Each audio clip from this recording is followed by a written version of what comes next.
Hello मेरे प्यारे मित्रों। जो बच्चे 11th में गए हैं उसके लिए मैं अभी चालू किया हूँ बेसिक फंडामेंटल पार्ट 1। ठीक है। और आप 10th में केमिस्ट्री पढ़ के 11th में आए हैं। आप 10th में हैं, जो पढ़े होंगे हैं, मैं कुछ बता दूँ जो रियल कहानी 10th का है। 10th में केमिस्ट्री को किया गया फिक्स अटेंड। 10th में क्या होता है ना कि 10th में आपको 70% याद करना है और 30% समझना होता है। ये है 10th की बातें। लेकिन 11th में आकर यदि आप सिर्फ रट्टा मार रहे हैं, जो काम किए 10th में वही काम करें 11th में, तब आप बहुत बड़ी गलती कर रहे हैं। क्योंकि 11th में जो है ना, याद करना है मात्र 30% और समझना है 70%। ये उल्टा है जस्ट 10th का। इसलिए आप थोड़ा जागो और देखो कि याद कम करना पड़े और समझना अधिक पड़े। ये साइंस और खास केमिस्ट्री है, याद कम समझना ज्यादा, वही 11th है। 11th में हम लोग काम किए थे पिछले लेक्चर में पदार्थ, मैटर के बारे में, सब्सटेंस के बारे में। इसको बांटा गया 3 भाग में, भौतिक अवस्था, फिजिकल स्टेट है, रासायनिक अवस्था, केमिकल स्टेट है, और एक थर्ड में था विकिरण अवस्था, जिसका नाम है रेडिएशन स्टेट है। पदार्थ या भौतिक अवस्था में पढ़ना है 3 गो, ठोस, द्रव और गैस, जो आप लोग जानते हैं, 9th पढ़े होंगे यहाँ पे। फिर यहाँ रासायनिक अवस्था में केमिकल स्टेट पढ़ना है, इसमें पढ़ना है शुद्ध, अशुद्ध, फिर पढ़ना है तत्व, यौगिक, मिश्रण के बारे में पढ़ना है। ये रहा विकिरण अवस्था। थोड़ा गौर करिएगा। सबसे पहले हम चले ठोस, द्रव, गैस के बारे में।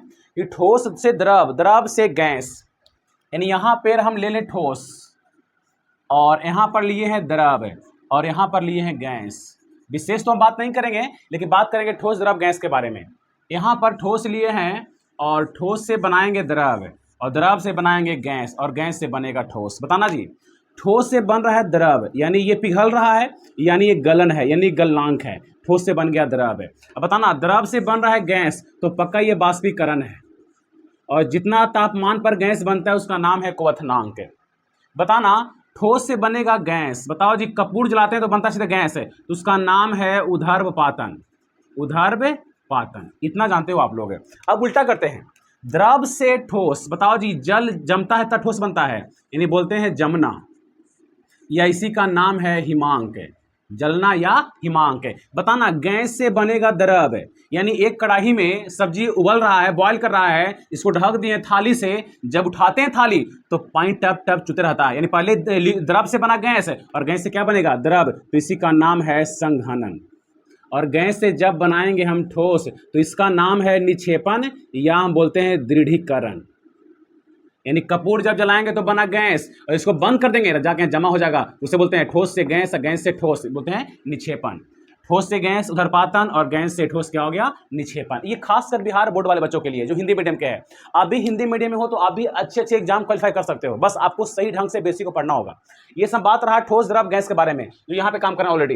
रासायनिक अवस्था में हम लोग जानते हैं पहले से भी है कि इसमें पढ़ना है शुद्ध, अशुद्ध, मिश्रण के बारे में। लेकिन इसको चलने से पहले सबसे पहले काम करेंगे हम लोग विकिरण अवस्था के बारे में।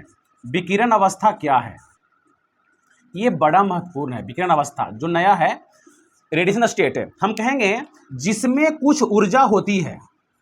सिंपल सा लॉजिक है मेरे भाई, जिसमें कुछ ऊर्जा होती है, ऊर्जा होती है, लेकिन द्रव्यमान और आकार नहीं होती है। लेकिन देखो ध्यान से, लेकिन द्रव्यमान और आकृति यानी शेप नहीं होती है, उसे विकिरण अवस्था कहते हैं। एग्जाम्पल ले इसमें हम तो बताना, सूर्य का प्रकाश, सूर्य का प्रकाश एग्जाम्पल में लिए हैं, और एक लेंगे फोटोन। फोटोन क्या, ये भी एक कण है। बताना जी, सूर्य के प्रकाश में जो है, क्या इसमें द्रव्यमान है? क्या हम लोग को भारी फील हुआ है कभी धूपा में? क्या इसमें आकृति कुछ है जो आकार का दिखाई दिया तुमको? बिल्कुल नहीं। लेकिन इसमें ऊर्जा है, इसमें एनर्जी है, जिसको बोलते हैं सौर ऊर्जा, जिसका नाम है सौर ऊर्जा। यानी कहने का अर्थ आप देखोगे जी, सौर कुकर, सूर्य प्लेट, धूप में होता है विटामिन डी, आप लियोगे एनर्जी को, जो हड्डी को मजबूत करता है। तो इसमें ऊर्जा है लेकिन द्रव्यमान आकृति नहीं है। देखा जाए तो सूर्य के प्रकाश में द्रव्यमान क्या है, तो द्रव्यमान बोलेंगे सर 0 है। बताना, बेग क्या है? बेग, तो बेग है 3 × 10⁸ मीटर पर सेकेंड। बताना, सूर्य के प्रकाश में ऊर्जा है? तो हाँ है, बिल्कुल है, जिसका नाम है सौर ऊर्जा।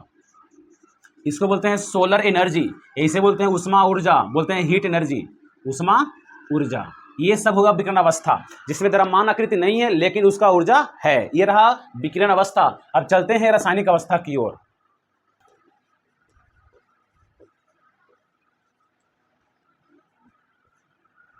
हाँ बच्चों, अब पढ़ना है रासायनिक अवस्था।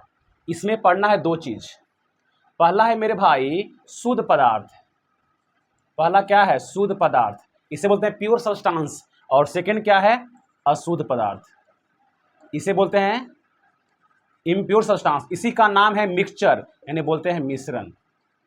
ठीक है, शुद्ध पदार्थ में पढ़ना है दो चीज है, पढ़ना है तत्व के बारे में और पढ़ना है यौगिक के बारे में। देखो जो भी पढ़ना है सब बेसिक 9th का है, लेकिन इसमें स्टैंडर्ड बेसिक पढ़ाएंगे हम, जिसमें आपको 11th मैच रहेगा। मिश्रण को पढ़ना है दो भाग में, एक है समांगी जिसे बोलते हैं होमोजीनियस, समांगी मिश्रण, और एक है विसमांगी मिश्रण, विसमांगी मिश्रण। चलो गौर करना, तत्व में पढ़ना है 3 गो, धातु, अधातु और उपधातु। तुमको मालूम है कि धातु इलेक्ट्रॉन त्याग करता है, अधातु ग्रहण करता है, और नाम रहा उपधातु दोनों करता है, ग्रहण त्याग दोनों करता है। यौगिक पढ़ना है 2 गो, कार्बनिक और अकार्बनिक यौगिक पढ़ना है। लेकिन इसमें सबसे पहले काम करेंगे हम मिश्रण के बारे में, ठीक है ना, क्योंकि यहाँ पे तत्व के बारे में काम करेंगे। तत्व का गुण, इसका गुण क्या होता है, बड़ी महत्वपूर्ण है। तत्व का गुण, तत्वों का वर्गीकरण, इसको कैसे हम पहचानेंगे, हमको ये जानना है।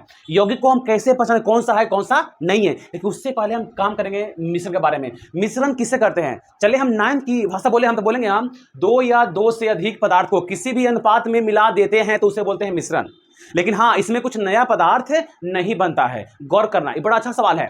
मिश्रण कहने का अर्थ हुआ कि 2 या 2 से अधिक, अभी कम तो मिल रहा है, पदार्थ मिल रहा है, लेकिन कैसा पदार्थ है? जो अभी क्रिया करने वाला नहीं हो। मिश्रण को जानना है वर्ग रूप से कि मिश्रण उसे कहेंगे कि जब 2 पदार्थ को मिला रहे हैं लेकिन दोनों पदार्थ आपस में क्रिया नहीं कर रहा है, उसे बोलेंगे मिश्रण।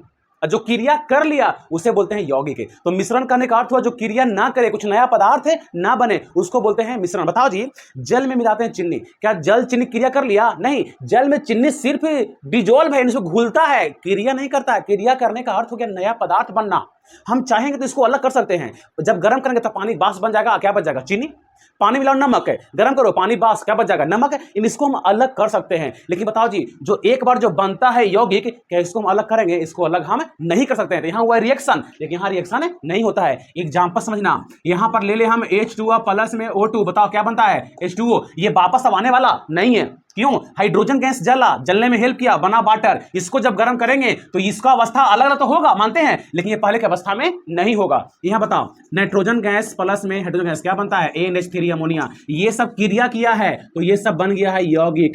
जो क्रिया करता है ये सब रिएक्शन किया है, ये सब रिएक्टिव है, ये सब रिएक्टिव है, ये सब रिएक्ट किया है, क्रिया किया है, तो क्या बना? यौगिक। अब मिश्रण कहता है कि मिलाने पर जो क्रिया ना करे उसे बोलते हैं मिश्रण। एग्जाम्पल ले हम, बताना, ले हम एयर मैंने हवा, बताना जी, हवा ने बताओ N2 गैस कितना है तो बोलते हैं 78%। बताना O2 गैस कितना है तो वो है 21%। बताना अदर गैस कितना है तो अदर गैस है मात्र 1%। बताओ क्या ये सब आपस में क्रिया कर रहा है? तो नहीं कर रहा। यदि आपस में क्रिया कर लेता तो क्या हम लोग को ऑक्सीजन मिल पाता? नहीं मिल पाता। ये सब क्रिया करेगा जब देंगे इसको उच्च तापमान तो, हाई टेम्परेचर तो, वरना क्रिया करने वाला नहीं है। अब बताना, जब क्रिया नहीं किया तो ये सब क्या है? तो ये सब एक मिश्रण है, ये सब एक मिश्रण है। इसे हम बोलते हैं अभिक्रियाशील, इसे बोलते हैं नॉन रिएक्टिव, जो क्रिया करने वाला नहीं है। देखो ना, रिएक्ट है माने क्रिया, नन माने नहीं, जो क्रिया करने वाला नहीं है। तो बैठाओ माइंड में, मिश्रण करने का अर्थ हुआ कि 2 पदार्थ को मिलाएंगे लेकिन उसको जो क्रिया आपस में ना करे। बताओ, दूध से दही बनता है, ये क्रिया कर लिया, वापस जाने वाला अब नहीं है, तो क्या हो गया? कंपाउंड्स हो गया। लेकिन क्रिया ना करे, जल में नमक, जल में बालू, जल में मिट्टी, जल में चीनी, ये सब क्रिया करने वाला नहीं है। दूध इसमें मिश्रण है, इसमें क्रिया नहीं किया है। दूध को गर्म करेंगे तो पानी क्या होगा? वाष्प बन जाएगा। दिखाओ जी, जब खोपा मरता है तो खोपा मरता है तो दूध पूरा क्या सूख गया, खोआ बन गया। तो ये सब मिश्रण है। रिएक्टिव हो जाए तो यौगिक, ना हुआ तो मिश्रण। ये सब पढ़ लिए हम। इसको बांटा गया 2 भाग में, समांगी और विसमांगी मिश्रण। समांगी मिश्रण कहने का अर्थ हुआ, ये मानते हैं कि ये पदार्थ के मिलने से बना है, लेकिन जिसको हम देख नहीं सकते हैं उसको बोलते हैं समांगी। जिसमें लाइट पास कर जाए, बताओ, जल में हम चीनी खोल देंगे, हम चीनी दिखाई दे रहा है? बिल्कुल नहीं, तो वो समांगी हो गया। जब लाइट पास करेंगे तो लाइट पास करे, समांगी हो गया। लेकिन जल में डाल दिए मिट्टी को हम, तो क्या मिट्टी घुलता है? नहीं, मिट्टी को हम लोग देख सकते हैं तो उसे बोलते हैं विसमांगी। लाइट पास नहीं करता है, लाइट जब टकराएगा और बिखर जाएगा तो उसे बोलते हैं विसमांगी। बताओ, जल में नमक, जल में चीनी समांगी, जल में मिट्टी, जल में बालू विसमांगी। ये सब रहा कुछ स्टैंडर्ड लेवल का बेसिक, जो यहाँ पे हम लिख दिए हैं और बता दिए हैं।